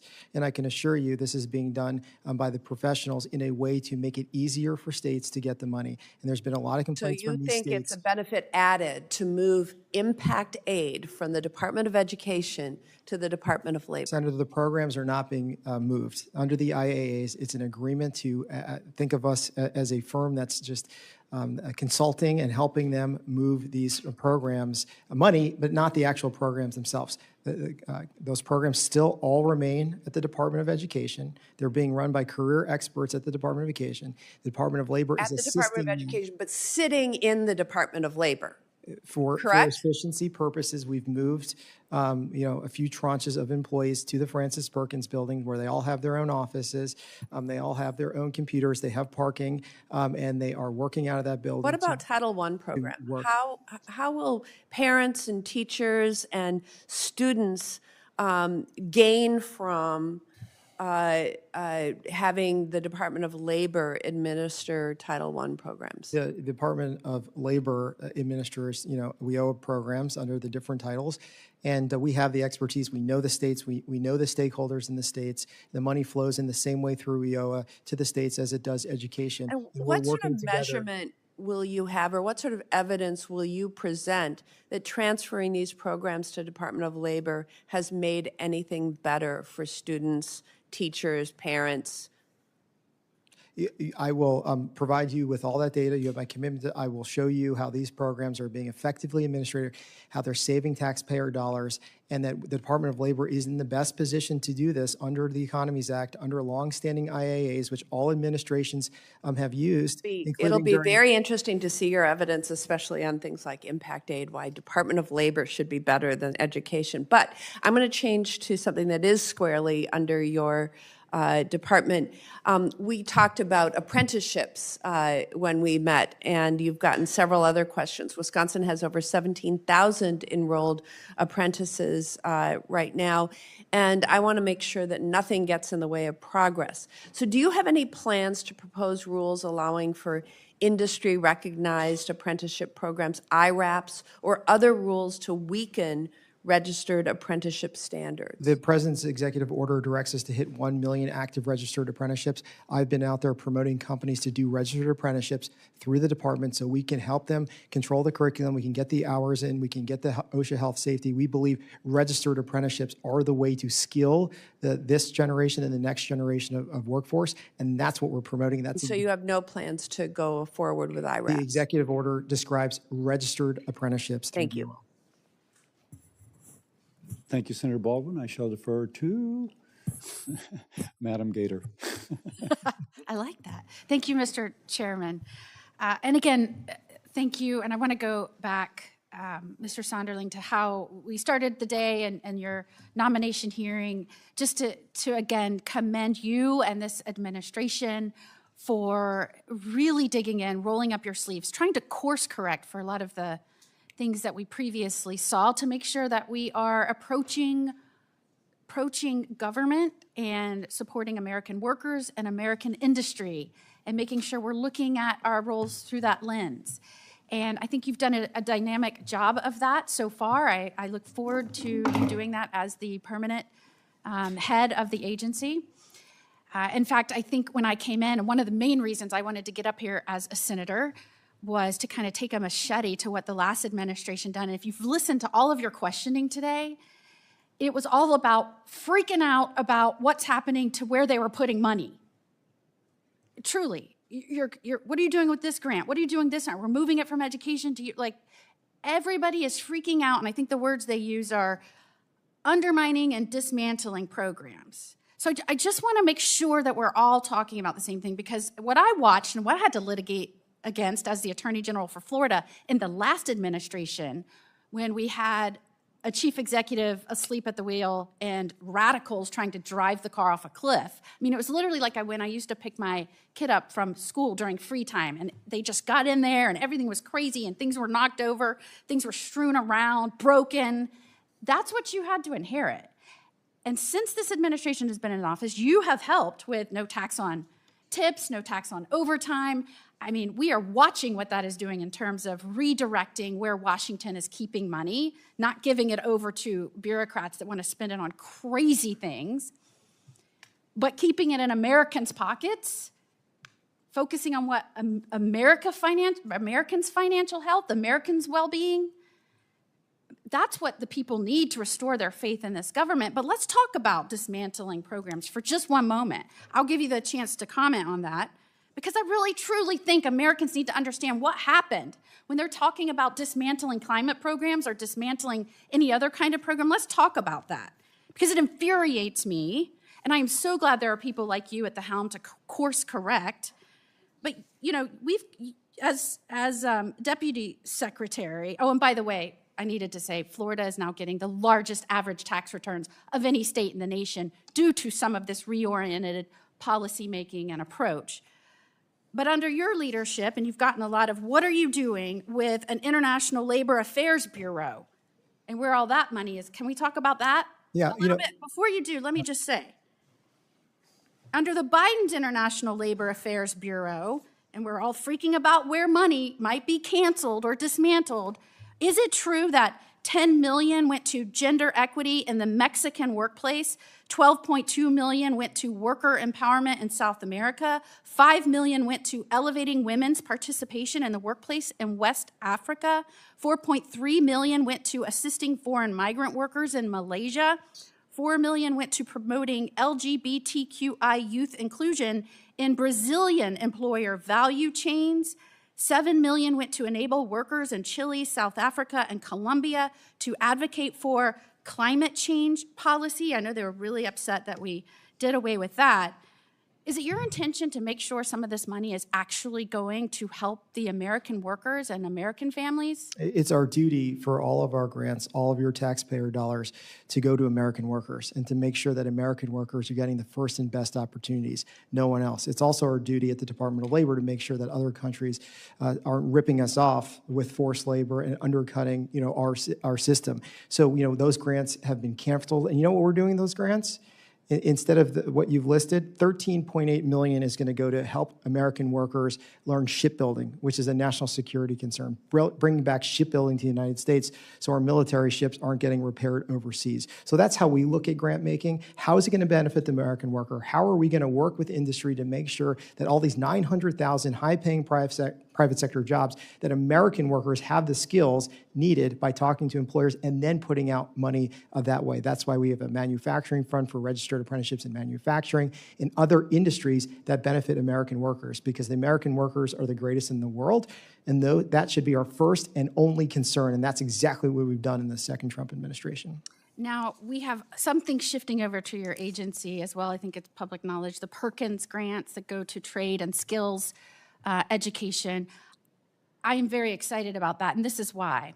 We are finding out more and more that some of the most well-funded universities that kids are coming out hating our country, we have given them tax breaks on their endowments, more so than you would the average American that gets has a tax obligation from their investment income. We give them tax breaks. I think it's important that we focus on trade and skills training just as much as we want to focus on opportunities for kids to get a four-year degree. We should be investing resources, time, and attention to that. So I have a bill called the TRAIS Act, which would take that endowment, the ones that are well overfunded, tax it at a fair rate, and redirect that. These are from your elite schools that really are indoctrinating kids and not training them. Redirect it to trade schools and through those Perkins grants, and make sure that we are investing in training the next generation, not just indoctrinating the next generation. Are you on board with that? Will you help me do that? I will help you in our shared journey on that. Thank you. Thank you, Senator Moody. Senator Brooks. Thank you so much, Mr. Chair, and thank you, Mr. Sonderling, for being here today. When we last met and had our last exchange was in February, and it was at that time that I asked you a question about whether collective bargaining agreements were legally enforceable. And you shared with me at that time that you were unfamiliar with the collective bargaining process, and in fact went on to say that this was basically above your pay grade, it was outside your area of expertise, and that you would, quote, rely on career experts to work on those issues. And in the weeks that followed our exchange, and I was horrified to see that this administration took successive action and steps to undermine the CBAs and federal workers, to hurt federal workers. And it started with the executive order removing collective bargaining rights for large portions of the federal workforce. It is so disturbing to me, and really a horrible twist of fate then, that we are now faced with your nomination, a person who I have seen aid and abet this president's protracted campaign against federal workers' rights. And so I just want to go back to the basics here and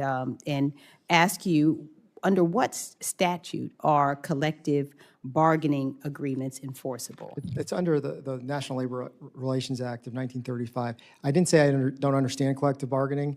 Obviously, I understand collective bargaining. What I was referring to, I think you were asking me about specific contracts that I didn't have. No. I remember what I asked. I said, are they legally enforceable? And you said collective bargaining agreements are legally enforceable, and they have been since the 1930s. Well, good. I wish you had said that. National Labor Relations Act enforces that for private sector. So I'm happy.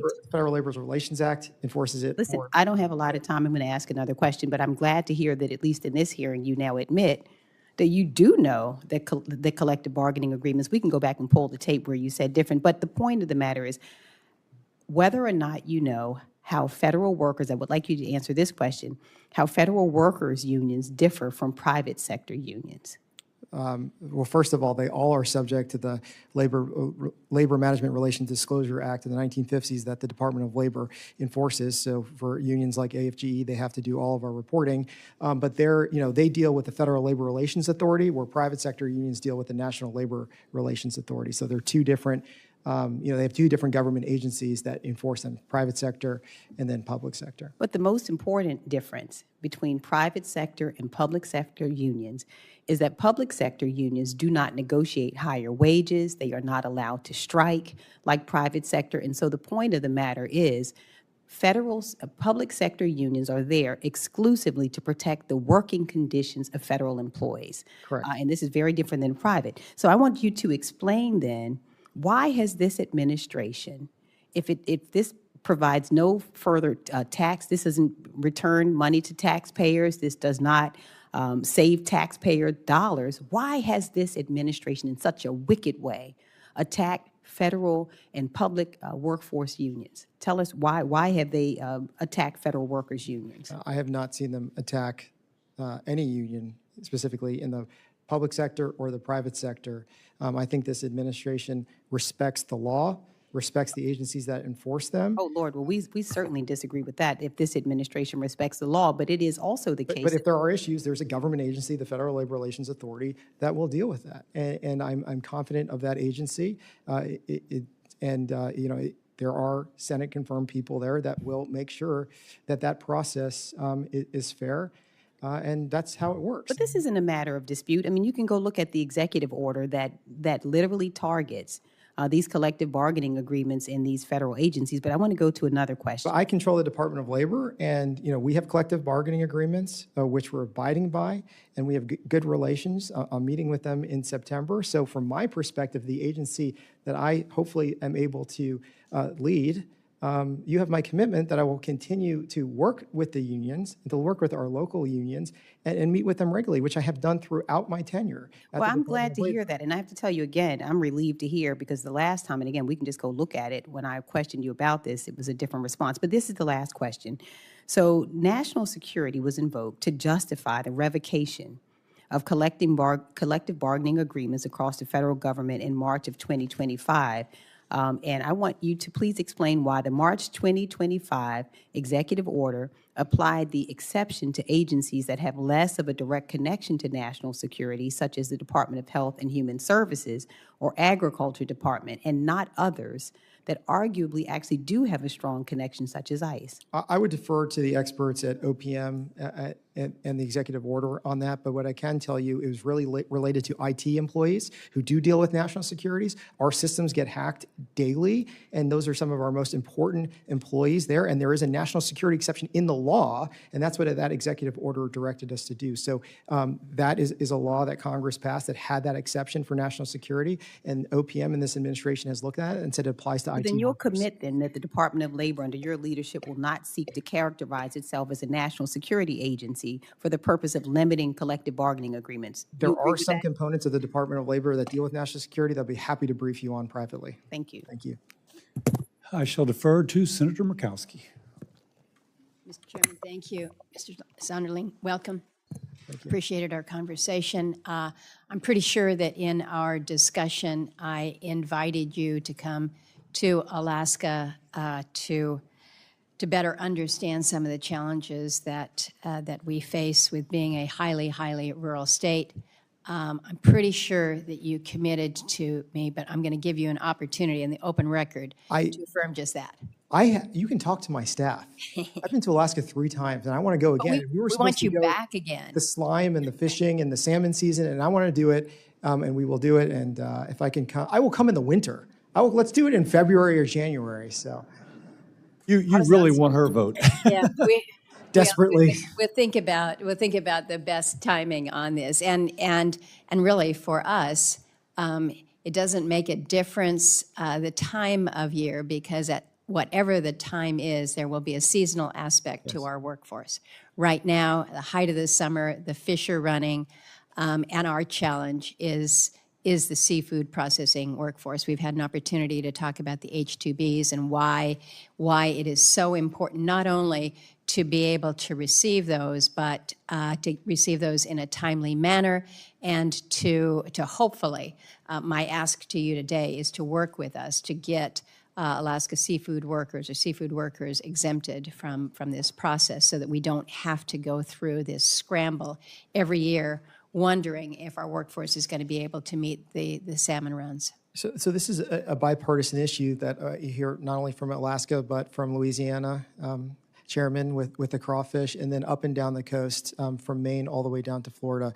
And these are critical industries for us. These are really products and seafood that need to go out, very timely. And the workforce considerations of these is difficult because of the way the H-2B system is, but I can assure you that we're doing everything we can within the constraints from a customer service perspective.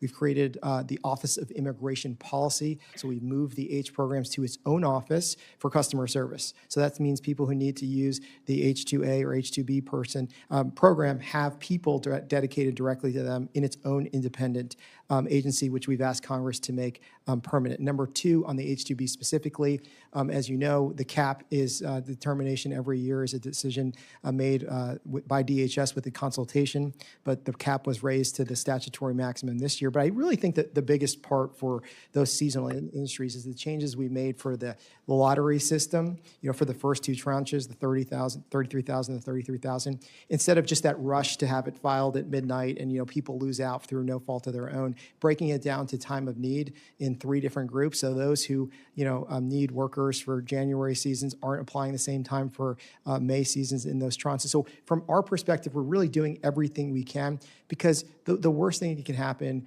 is that you have these industries that have American products that people want, and for us not to be able to deliver on them because of that workforce shortage need, especially in rural areas too. And I know specifically to Alaska how challenging some of the locations are to get workers in there too, and how there's just communities that have relied on the same people for many times. And it's very important that the Department of Labor, from a service provider, is being able to process those applications immediately and getting the workers on time, because if it's processed late, it's over.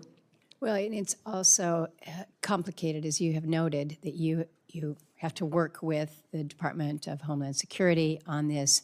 And so, as I've shared with you, some years it's DOL that's the problem. Some years it's DHS that's the problem. What we need is to have this alignment. What we need is to have a level of review where we're watching the whole picture. And to your point about the timing, you're correct in that has helped us because we have a later season, so we don't need everybody else in the country to snap these up ahead of our season. So we've made some progress, but I just need to know that you've got your eye on the ball with this, working with us, and again, whether it's salmon season or whether it is the season where we're trying to entertain guests to come to our ski resorts, or our workers up on the North Slope when it's exploration time and working out in a really tough environment. We need to have good support within the Department of Labor. And to that, I wanted to just ask a question. Many have asked about apprenticeship programs, and I think you can hear from this committee how we feel about the support in providing appropriate training for those in these apprenticeship programs. So I want to hear your commitment to maintaining the current National Registered Apprenticeship Program. Absolutely. It's not only my commitment, it's the President's commitment in the executive order. It's one he issued in his first 100 days, so it shows you the seriousness and the impact of this. We're just trying to make it better. We're approving new apprenticeships within 30 days and making programs. This is where I want to make my specific ask for you. As you say, we want to make it even better. As you know, and you've pointed out, we have serious challenges in rural areas. You've got these communities, 82% are not connected by road. It's not only access for the workers, but they're limited then in terms of their traditional workforce training venues. So being creative with us as to how we tap into that for apprenticeship is where I would like. And working with the state workforce and the state education systems locally is a very important part of that too. Good. Let's work together. Thank you, Mr. Chair. Thank you, Senator Murkowski. I now defer to Senator Banks. Oh, isn't it your birthday? Happy birthday. You must like me to come here on your birthday. Embarrassed me on my birthday. But, Mr. Sonderling, great to see you. We appreciate Is your microphone on, leadership. Mr. Banks? Excuse me? Is your microphone on? It is on. Got it. Can you hear me now? Mr. Sonderling, thank you for your leadership. You've done a great job in your current role. You're going to be a great secretary. But can you talk for a minute about illegal immigration? It's illegal to hire illegals, yet tens of millions of illegals still find jobs in America. What can the Department of Labor do to work better with ICE to prevent businesses from hiring illegals and to fulfill the mission of ICE? You know, when you hire illegal workers, you're undercutting businesses that are doing the right thing. And you're undercutting businesses that comply with the law and are complying for safe and workplace conditions that pay properly. Because also too, with whether it's illegals or human trafficking, you see that they don't have safe work conditions, and they're not paid properly as well. So it continues to undercut the market. So from the Department of Labor's perspective, from the agencies that can go after this, it's really holding those employers accountable through the wage and hour division to make sure that there's no human trafficking, that there's no illegal workers being underpaid. Which raises compliance because it disincentivizes those workers to those employers, those bad actors to hire illegal labor if they have to do the same exact requirements as if you hire American workers, which is the law, but also working very closely with ICE to make sure that all the laws are enforced, that if we are in places and that we do see illegal labor, that we are working with all of our law enforcement partners at DHS, at Department of Justice, because it is a crime. And the other thing is that those jobs should be going to American workers. And we need to continue disincentivizing employers saying we had to use these illegal labor because we didn't have skilled and qualified labor workers, local workers. And that's what we're really trying to do with a lot of the programs that have been discussed. Can you describe that formal relationship between ICE and the Department of Labor? So the Department of Labor and ICE, obviously, we're partners with the Department of Homeland Security, but there was MOUs that were put in place during the Obama administration. They were called deconfliction agreements that if the Department of Labor was there first, then ICE would not be able to get into that workplace. So clearly that employer was violating the law, and the Department of Homeland Security was precluded by memorandum to not be able to enter there if Wage and Hour or OSHA was there. That has been withdrawn. This administration is the administration of law and order, and we believe that these laws should be applied equally. So that doesn't mean the Department of Labor doesn't have a role in there to clean up that employer. But that doesn't mean ICE and DHS should be precluded from going in there too. So it's working together opposed to saying one agency's laws are more important than the other. And that's what we've changed in this administration. And ultimately, it's going to benefit the American worker because American workers will get those jobs. I've worked on this committee to end the optional practical training program, or OPT, which gives corporations a subsidy for hiring foreign students in tech jobs. This program prevents young Americans from getting jobs, and Congress never authorized it. Do you have any plans to work with DHS to crack down on an unlawful program like OPT? We're working with all of our partners in the administration, DHS, DOJ, on these issues. The program you're talking about allows students on J-1 visa to have work experience under the OPT program, which can be up to 36 months. There are benefits for employers like not having to pay some of the taxes as well, and then eventually allows those students to transfer to an H-1B visa, all the way through our PERM process, all the way through an EB2 or EBT visa, and eventually get citizenship or a green card. So we're looking at all these programs, and we're looking to see that there's with 900,000 new private sector jobs, the president promised that those jobs would be for the forgotten men and women of America, and all Americans to have that opportunity to get those jobs. So that's our first and foremost consideration when we look at any of these programs. Are they not only being lawfully used, but how are we going to make sure that employers don't need those programs because there's so many great American workers, and that's what we're trying to get to with all programs. But the OPT is a Department of Homeland Security program, but there are labor-adjacent issues. Understood. On that point, tech companies claim that we need highly skilled immigration to fix worker shortages, but as many as half of recent computer science graduates in America are unemployed today. Is there really a shortage, or do some businesses just prefer cheap labor?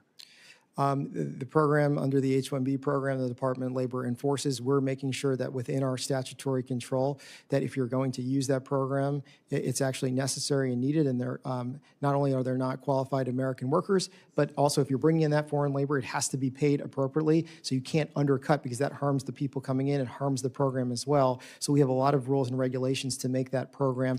If you're going to use it, you're going to have to pay for it, or else you can actually see what the cost was and then see how much it is to hire and train an American worker, and that analysis wasn't done before because the program wage rates became too low, and that's what we're fixing, and hopefully it'll help reform that program. I yield back. Happy birthday. Yeah, happy birthday, Senator Banks. Senator Kim. Happy birthday. Mr. Sonderling, thanks for coming before this committee. I wanted to just circle up with you on a question I raised with you in a previous nomination hearing about OSHA. I raised concerns with you about numerous attempts to decrease OSHA's budget, and you had indicated you would review all the budgets within the DOL and ensure that they had appropriate resources. Despite that promise, the past two presidential budgets have included decreases to OSHA's budget on top of also decreasing the workforce. Given this information, how are you squaring decreasing OSHA's budget and capacity with improving workplace safety? Well, you know, a lot of this relates to efficiencies, and a lot of the historic budgets dealt with office and staffing levels that didn't exist anymore through attrition. So the president's budget related to OSHA allows a few things. One, to account for that, for the amount of workers that have left, office space have less, but also allows us to account for new technology as well. You know, in OSHA, there's a lot of AI and products that we're looking to invest in to make our investigations more efficient. Those already in effect?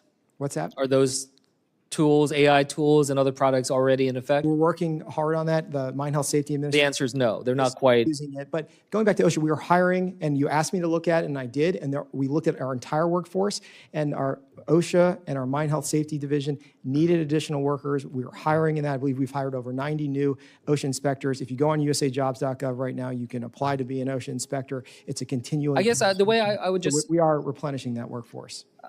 What I would just say is to think through what is it that you're trying to accomplish? What is the mission here? And in terms of being able to do that workplace safety, it's about making sure that they have an ability to inspect workplaces, to be able to check on safety. The AFL-CIO did a report that said it would take OSHA 191 years to inspect every workplace once based on the 2025 data. You were seeing the challenges already from a shrinking workforce. And that was under your leadership that the number of years it would take has doubled. So, you know, I guess I just want to share that with you. Is just like, I get it. We're constrained. We don't have infinite money. But when we're looking at what it is we're trying to do, the goal should always be, you know, how can we make sure that we are responding to the workplace demands to be able to make sure we're addressing those needs. One thing that I wanted to focus in, you and I have talked about AI, workforce, on a number of different places. But there's one in particular I wanted to just check with you on. The Department of Labor has proposed a creation of an AI workforce hub. That's right. And in it, it says that it's going to hopefully more adequately track and respond to AI trends, all admirable. But it also, the description talked about involving partnerships with private AI and training vendors. Correct. I want to just ask you, can you commit to this committee for full public disclosure on any vendor or partner selected for this initiative? It will be on the website, and it's not just tech companies. As we discussed earlier, the entire ecosystem of who it's going to pack in AI are all workers, all businesses, all unions. So the partnership is not going to just be with tech companies. It's going to be with employers. It's going to be unions. It's going to be with nonprofits. Some of them who are in this room here today. So we're including everyone in this. It's going to be completely public who's a part of this. But as we discussed, this is going to be the missing link to get that data that nobody has. And you and I have talked about how we share that goal. 100%. Because, you know, we need to know, you know, skate to where the puck is going, you know, how it is that we're trying to address something that has clearly going to have seismic impact on our economy, already has a lot of concerns. And we've talked about how many young people in this country right now are very, very worried about the impact that this is going to have on their chance to be able to get a job after college.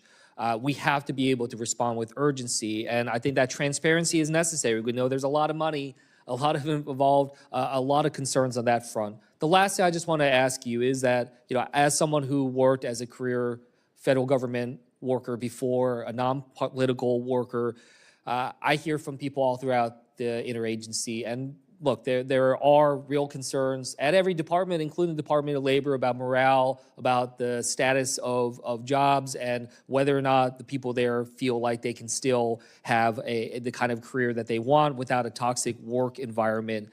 how are you going to try to restore trust under your leadership at the Department of Labor? The Department of Labor is for all workers, including federal workers. And they, especially the Department of Labor employees, where I started my federal career as well. I didn't start walking in as a cabinet secretary. I started walking in the halls with them and eating in the same cafeteria. So I think there's a level of trust that they know with me and that I'm committed to them. They are our workforce. The Department of Labor's workforce has I one goal, urge is you, to just in protect- my final seconds here, I just say I urge you to prioritize that if you're confirmed. Thank you. There has been just a real concern about just this tiered system, this hierarchy caste system between the politicals and the careers. And I hope you are someone that can go in a different path. With that, I'll yield back. Thank you, Senator. Thank you, Senator Kim. Good job today, Mr. Sonderling. You've done well. You've done it before, I gather. A couple questions on my behalf. Yep. Last year, I introduced the Unlocking Benefits for Independent Workers Act, providing a safe harbor for companies attempting to provide portable benefits to workers, ideally to grow access to health care, retirement accounts, and even vacation days for independent workers. So if passed, how do you see this legislation interacting with DOL's proposed independent contractor rule?